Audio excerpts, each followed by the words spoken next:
মৰমৰ দশম শ্ৰেণীৰ ছাত্ৰ ছাত্ৰীসকল, আজি মই তোমালোকৰ বৈচিত্ৰ্যময় অসম নামৰ কিতাপখনৰ কেইটামান গুৰুত্বপূৰ্ণ প্ৰশ্ন আৰু উত্তৰসমূহ লৈ আহিছোঁ।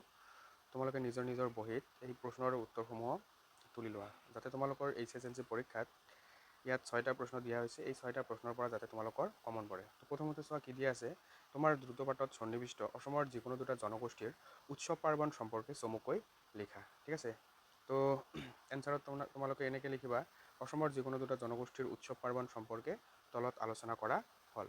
প্ৰথমতে দিয়া আছে আলি আই লৃগাং। ঠিক আছে, আলি আই লৃগাং মিচিং সকলৰ জাতীয় উৎসৱ। মিচিংসকলৰ এই কৃষি উৎসৱ তিনিটা পদৰ সমষ্টি। তিনিটা পদ কি কি? আলি, আই আৰু লৃগাং। আলি মানে হৈছে মাটিৰ তলত হোৱা বীজ, আই মানে হৈছে গা গছৰ ওপৰত হোৱা ফল, আৰু লৃগাং মানে হৈছে ৰোপণ কাৰ্যৰ শুভাৰম্ভ। ঠিক আছে, তাৰপিছত এনেকৈ লিখিবা যে ফাগুন মাহৰ প্ৰথম বুধবাৰ দিনা এই উৎসৱৰ আৰম্ভণি হয়। এই দিনটোৰ হিচাপ ৰাখিয়ে বীজ ৰোপণৰ শুভাৰম্ভ কৰে। এই উৎসৱৰ প্ৰধান খাদ্য হ'ল শুকান মাছ আৰু মঙহ। সহজ ভাষাত দিয়া আছে, অসমীয়া ভাষাত দিয়া আছে। তোমালোকে নিজৰ নিজৰ বহীত তুলি লোৱা, তাৰপিছত তোমালোকে মনত ৰাখিবলৈ চেষ্টা কৰিবা, মুখস্থ কৰিবা। তাৰপিছত নেক্সট নম্বৰত কি দিয়া আছে, জোনবিল মেলা।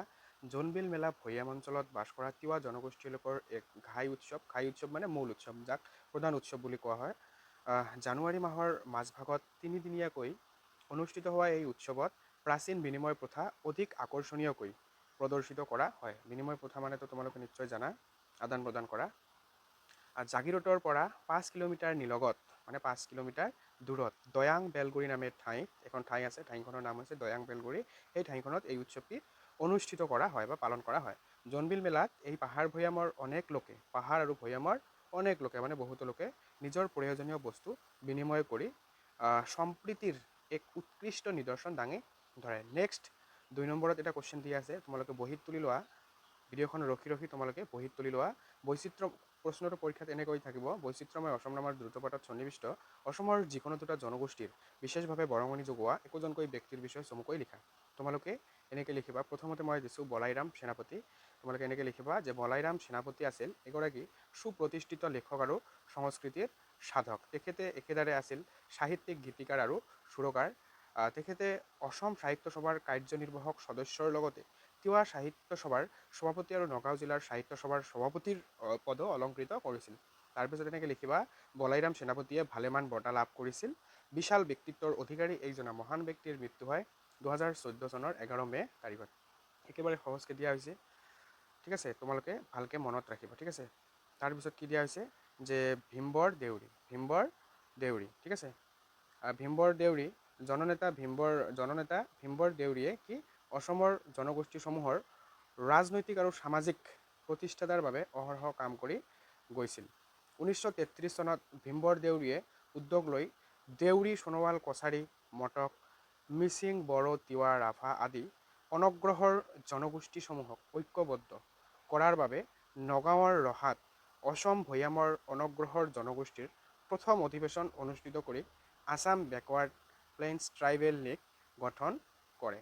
ঠিক আছে, তেখেতে বন আৰু শ্ৰম বিভাগৰ মন্ত্ৰিত্ব লাভ কৰিছিল। তোমালোকে যদি কিবা এটা বুজি নোপোৱা তেনেহ'লে কমেণ্ট কৰিবা, মই তোমালোকক বুজাই দিবলৈ চেষ্টা কৰিম নেক্সটত।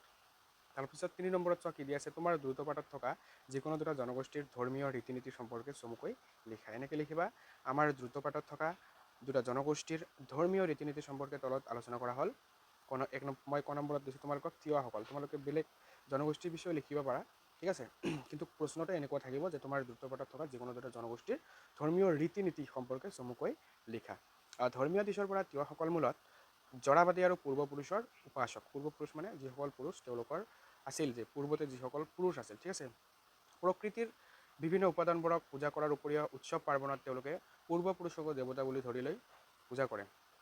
পৰৱৰ্তী সময়ত হিন্দু ধৰ্মৰ পৰা উদ্ভৱ হোৱা বিভিন্ন পন্থা যেনে বৈষ্ণৱবাদ, নৱ বৈষ্ণৱবাদ আদিৰ ওপৰতো তেওঁলোকে বিশ্বাস স্থাপন কৰে। আনহাতে পাহাৰ অঞ্চলত বাস কৰা তিৱাসকল বিংশ শতিকাৰ আৰম্ভণিৰ পৰা কি খ্ৰীষ্টান ধৰ্মৰ প্ৰতি আকৃষ্ট হৈ খ্ৰীষ্টান ধৰ্ম গ্ৰহণ কৰে। ঠিক আছে, নেক্সটত চোৱা কি দিয়া আছে, বড়োসকল। বড়োসকলৰ আটাইতকৈ পুৰণি ধৰ্মটো হ'ল বাথৌ ধৰ্ম। বড়োসকলৰ শ্ৰেষ্ঠ দেৱতা হ'ল বাথৌ বৌৰাই। আৰু বড়োসকলে মাটি, পানী, বায়ু, আকাশ আৰু সূৰ্য এই পঞ্চতত্বৰ সৃষ্টিকৰ্তাজনক ঈশ্বৰ হিচাপে মানি লয়। বড়োসকলৰ ধৰ্মীয় উৎসৱ হ'ল খেৰাই। বাথৌ ধৰ্মৰ উপৰিও বড়োসকলে কি খ্ৰীষ্টান ধৰ্ম, তাৰপিছত কি অনুকূল ধৰ্ম আৰু বৈষ্ণৱ ধৰ্ম গ্ৰহণ কৰা দেখা যায়। তোমালোকে কমেণ্ট কৰিবা বৈষ্ণৱ ধৰ্মৰ প্ৰৱৰ্তক কোন আছিল, ঠিক আছে।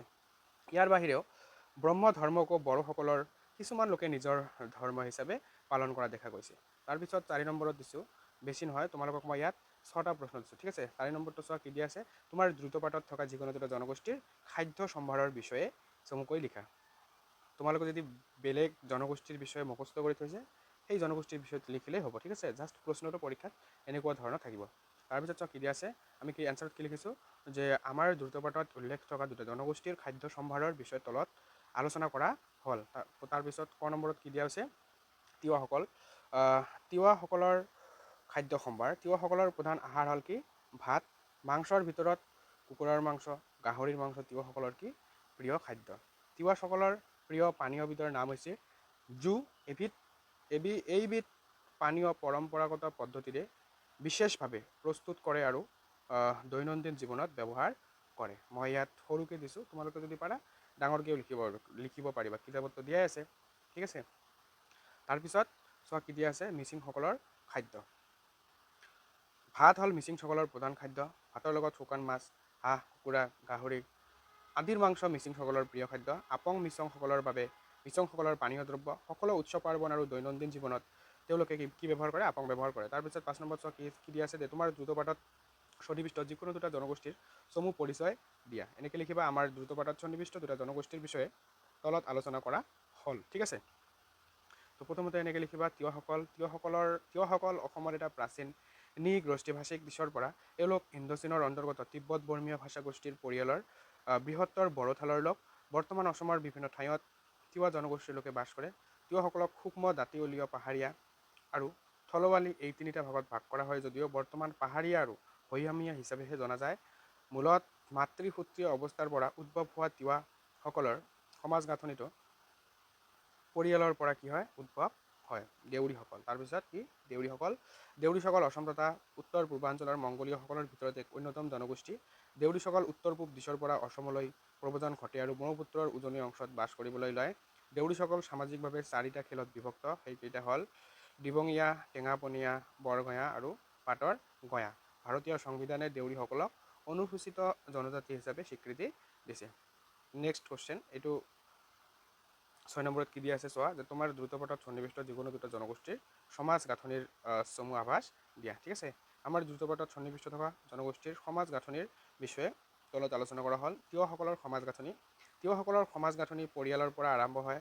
2 বা ততোধিক পৰিয়াল লগ লাগি এটা মাহাৰী, কেইবাটাও মাহাৰী লগ হৈ এটা কুল বা খুঁটা হয়, আৰু 1 বা ততোধিক কুল লগ লাগি এখন খেল আৰু 1 বা অধিক খেল লগ লাগি এখন গাঁৱৰ সৃষ্টি হয়।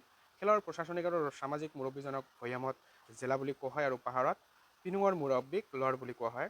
মই তোমালোকক ইয়াত বেছি বুজাই দিয়া নাই, কিয়নো সহজ অসমীয়া ভাষাতে দিয়া আছে। তোমালোকে যদি বহীত তুলি লোৱা, নিশ্চয় বহীত তুলি লৈ যদি তোমালোকে পঢ়া, ভালকৈ পঢ়া, নিশ্চয় তোমালোকে বুজি পাবা, ঠিক আছে। যিহেতু আমাৰ মাতৃভাষা অসমীয়া, নিশ্চয় তোমালোকে বুজি পাবা, ঠিক আছে নে। তাৰপিছত কি আছে, মৰাণসকলৰ সমাজ গাঁথনি। মৰাণসকলৰ প্ৰতিখন গাঁৱত ৰাইজৰ দ্বাৰা নিৰ্বাচিত এজন কি থাকে, গাঁওবুঢ়া থাকে। গাঁওবুঢ়া মানে তোমালোকে নিশ্চয় জানা। লগতে প্ৰয়োজন অনুসৰি 2জন বা ততোধিক কি থাকে, বৰবুঢ়া থাকে। গাঁওবুঢ়াও থাকে, যদি প্ৰয়োজন হয়, গাঁওখন যদি ডাঙৰ হয়, তেতিয়াহ'লে কি থাকে, বৰবুঢ়াও থাকে। তেওঁলোকৰ অধীনত ধৰ্মীয় সামাজিক কাম কাজ, বিচাৰ প্ৰক্ৰিয়া আদি পৰিচালিত হয়। মানে তেওঁলোকৰ অধীনত কি থাকে, ধৰ্মীয় সামাজিক কাম কাজ আৰু কি থাকে, বিচাৰ প্ৰক্ৰিয়া। যদি সমাজত কিবা হয়, কোনোবাই যদি কাৰো প্ৰতি কিবা অন্যায় কৰে, তেতিয়াহ'লে এই বিচাৰ প্ৰক্ৰিয়া কোনে কৰে, গাঁওবুঢ়া আৰু বৰবুঢ়াসকলে কৰে। সেইদৰে ডেকাসকলৰ মাজতে এজন দলপতি আৰু এজন উপদলপতি থাকে। ডেকাসকল যে আছে, ঠিক আছে, এই ডেকাসকলৰ মাজতে কি থাকে, এজন দলপতি আৰু এজন উপদলপতি থাকে। তেওঁলোকে সমাজ পৰিচালনাত আগভাগ লয়, ঠিক আছে। তো মৰমৰ ছাত্ৰ ছাত্ৰীসকল, আজিৰ ভিডিঅ' ইমানেই। তো তোমালোকক যদি ভিডিঅ'খন ভাল লাগিছে, তেতিয়াহ'লে চেনেলটো ছাবস্ক্ৰাইব কৰিবলৈ নাপাহৰিব, আৰু লগতে ভিডিঅ'টোত এটা লাইক দি যাব, ঠিক আছে।